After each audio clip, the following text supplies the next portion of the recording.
రాష్ట్రం మీద, ప్రజల మీద. పద్ధతులు మార్చుకోండి. ఒక మాట అనాలంటే అనండి, తప్పేం లేదు. డెమోక్రసీ ఇది, ప్రజాస్వామ్యం. ఖచ్చితంగా అనండి. అనడానికి కొన్ని గీతలు ఉంటాయి. గీతల్ని దాటి మాట్లాడితే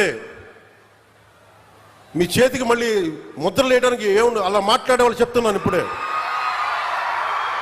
మీ చేతి మీద గీతలు తీసేస్తాం, అంత అరగదీస్తాం, గుర్తుపెట్టుకోండి. మేమన్నా కలెక్టర్స్, ఎస్పీల మీటింగ్లో కూడా నేను ముఖ్యమంత్రి గారి సమక్షంలో తెలియజేశాను. ఈ రాష్ట్రంలో రౌడీజం, బెదిరింపులు,